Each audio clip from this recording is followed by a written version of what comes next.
अब next point जो है हमारा द स्पार्क्स, मतलब लोगों में थोड़ी सी स्पार्क जागा, थोड़ी सी आग उनमें जागी कि हमें देश के लिए हमें तो कुछ करना ही है। 1855 टू 1857। अब देखेंगे यहाँ भाई, taxes continue to ruin the peasants in Bengal. The Santhal who had lost their lands under new land ruler become desperate in 1855. They rose in rebellion and massacred Europeans and their supporters alike. तो फिर क्या हुआ, जो taxes है ना, Britishers ने taxes continue अपने रखे, और टैक्सेस इतने ज़्यादा रखने की वजह से जो पीजेंट्स हैं ना, जो किसान लोग थे, उनका जो जितना भी काम था वो लगभग पूरा बर्बाद हो गया। और बंगाल में क्या हुआ, जो संथाल लोग थे ना, उन्होंने अपनी ज़मीनें भी खो दी, क्योंकि वहाँ पे जो नए रूलर थे ना, उन्होंने उनको ओवरकम कर लिया, उनकी ज़मीनें ले ली, और इससे डेस्परेट हो गए, इससे परेशान हो गए। उन्होंने क्या किया, 1855 में एक रिबेलियन कर दिया, मतलब एक अटैक कर दिया है ना। और उसमें क्या हुआ, बहुत बड़ी ये मास्केड हुआ। मास्केड मतलब एक कत्लेआम जैसा हुआ, ठीक है, यूरोपियंस पे, और उनके सपोर्टर्स को भी उन्होंने खूब मारा, मतलब बहुत ज़्यादा वहाँ पे जाने गई,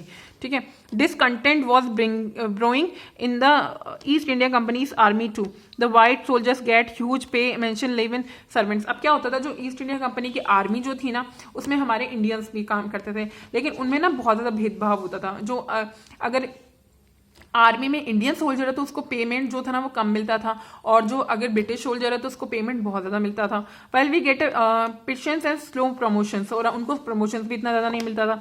the angrez ask to cross to sea which is the against our religion, who is the topi wala to abolish our age old customs, we must drive out the अंग्रेज।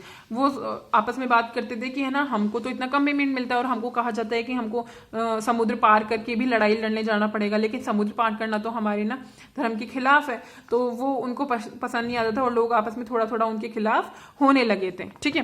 थाउजेंड ऑफ अदर सिपाहीज revolted, they were stripe to of their uniform. So फिर क्या हुआ, ये धीरे धीरे तो बढ़ गया ना, ये जब उनकी सोच ये थोड़ी थोड़ी धीरे बढ़ गया, उनका अपोजिशन थोड़ा धीरे बढ़ गया, तो उन्होंने क्या किया, बहुत सारे सिपाहियों ने ना रिवॉल्ट कर दिया, मतलब उनका विरोध करना शुरू कर दिया, और अपनी यूनिफॉर्म जो थी ना वो उतार के फेंक दी। सिपाही Mangal Pandey attacked the adjutant of his regiment and was executed. फिर क्या हुआ, एक सिपाही थे, उनमें से मंगल पांडे करके एक सिपाही थे, ठीक है, उनके बारे में आपने सुना भी होगा कई बार, ठीक है। तो उन्होंने भी अपोजिशन कर दिया, और उसकी वजह से क्या हुआ, उनको अपनी रेजिमेंट, जो उनकी टीम थी ना उसमें से उनको निकाल दिया गया, ठीक है। Humiliated and put in irons, few English man had care to understand Indian custom or people's mind. कुछ इंग्लिश मैन थे, कुछ लोग तो ऐसे थे जो इंग्लिश ब्रिटिशर्स थे ना, वो लोगों के माइंड को, मतलब लोगों की, हमारे इंडियंस की माइंड को समझते थे। Oh proud Brahmin soldiers, do you know the grease on the bullet you have to bite and made for the far of the cows and pigs what the white man has decided us to। फिर क्या था, वो लोगों को बताने लगे कि जो लोग आर्मी में काम करते थे ना, जो इंडियंस का आर्मी में, तो उस टाइम क्या था, जो अगर किसी को गन चलानी होती तो जो उसमें बुलेट डालते थे उसको पहले से मुंह से निकालना पड़ता था, मतलब उस टाइम जो टेक्नोलॉजी हुई थी बुलेट निकाल। अब जो बुलेट का मुंह का बुलेट पे जो कवर आता था वो किससे बना हुआ होता था, ये बात किसने बताई, अंग्रेजों ने बताई। अंग्रेज किसी, मतलब जो ठीक अच्छे अंग्रेज थे, मतलब जो लोग सोचते थे थोड़ा बहुत इंडियंस के बारे में, उन्होंने बताई कि ये जो कवर जो होता है बुलेट का, ये किससे बना हुआ होता है, ये बना हुआ होता है पिग्स और काउज की स्किन से बना हुआ होता है। और काउ जो थी इंडियंस के लिए काफ़ी पूजनीय थी, वो उसको बहुत बहुत ज़्यादा रिस्पेक्ट करते थे, एक रिस्पेक्टेड एनिमल था, ठीक है। और पिग्स को वो बोलते थे पिग्स डर्टी है, तो वो उसको भी मुंह में नहीं ले सकते, तो ये उन लोगों के धर्म के काफ़ी खिलाफ था, ये तो इसका भी वो अपोजिशन करने लगे। Soon chapatis were sent from village to tell the people that their emperor would want their services. Yes, all my village men will be ready. अब फिर क्या हुआ, इसको पोजीशन करने के लिए उनको एक बहुत बड़ी टीम चाहिए थी। टीम के लिए उन्होंने क्या किया, लोगों के पास जो जितने भी आसपास के गांव थे, जगह थी, उन पे ना चपातियाँ भेजने लगे, और ये रिस्पेक्ट, ये उनसे मांगने लगे, ये मदद मांगने लगे कि हमको है ना हमारे राजा के साथ हमको ये जो अंग्रेज है उनके खिलाफ लड़ना होगा। और उस टाइम राजा कौन था, उस टाइम राजा था बहादुर शाह जफर, ठीक है। हमारे राजा के साथ होना होगा हमें, और ये अंग्रेज जो है इनके खिलाफ लड़ना होगा, ठीक है। Similarly lotus flower circulate among Indian soldiers, और इंडियन सोल्जर्स में भी क्या हो गया, लोटस फ्लावर को सर्कुलेट करते रहना, और उनसे भी हेल्प मांगी गई, मतलब लोटस फ्लावर को सर्कुलेट करता रहा और इंडियन उनसे ना मदद मांगी गई। The masses gave all had the shelter to patriots, और जितने भी पैट्रियट्स हैं ना, पैट्रियट्स मतलब जितने भी देशभक्त जो थे, वो सब एग्री हो गए, ठीक है। उसके बाद में आता है हमारा 8th पॉइंट रिवॉल्ट 1857। फिर आ जाता है हमारे 1857 का रिवॉल्ट। इसमें क्या होता है, then there was a violent outbreak at Meerut. अब मेरठ में बहुत बड़ा जो था ना वो आउटब्रेक हो गया, बहुत बड़ी लड़ाई हो गई। सिपाही मार्च शुरू हुए, सिपाहियों ने दिल्ली के लिए मार्च करना शुरू कर, दिल्ली की तरफ निकल पड़े वो। लॉन्ग लिव अब एम्परर बहादुर शाह सफर, लोग है ना बहादुर शाह सफर के साथ हो गए बिल्कुल अच्छे से। द रिबेलियन स्प्रेड वाइडर, जो रिबेलियंस थे वो काफी फैल चुके थे। Many landlords had lost their lands because of British policy.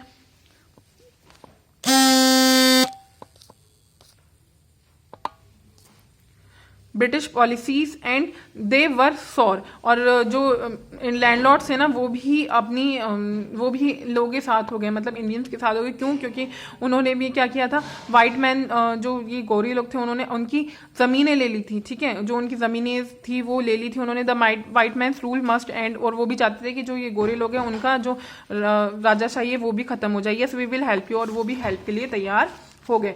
तब उसके बाद आता है हमारा last point, the fight for freedom 1857। 1857 की जो फाइट है आज़ादी की लड़ाई, उसके बारे में हमारा यहाँ पे पॉइंट आ जाता है।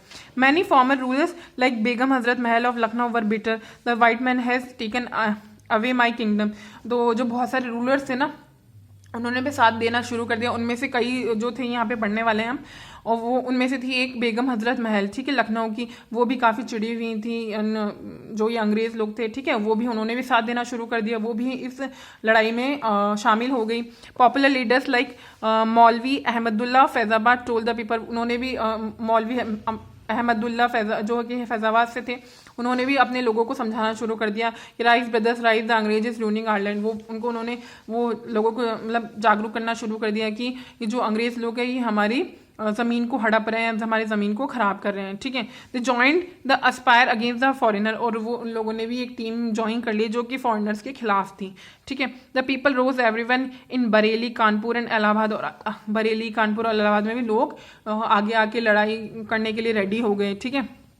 इसके बाद है अजीमुल्ला खान टोल तांता टोपे। अजीमुल्ला खान जो थे वो उन्होंने तांता टोपे से कहा कि we should have Peshwa Nana Sahib as our leader in this war independence. जो हमारी इंडिपेंडेंस की वॉर है ना, आज़ादी की लड़ाई, उसमें ना हम पेशवा नाना साहब को हमारा लीडर मानते हैं और क्या करेंगे, इसमें लड़ाई में आगे बढ़ेंगे। The patriots pounced upon the British and fought pitched battles all over north India, और हमारे नॉर्थ इंडिया में जो था ना वो उसके ऊपर लड़ाई में कूद पड़े और अंग्रेज़ों के खिलाफ हमला बोल दिया, ठीक है।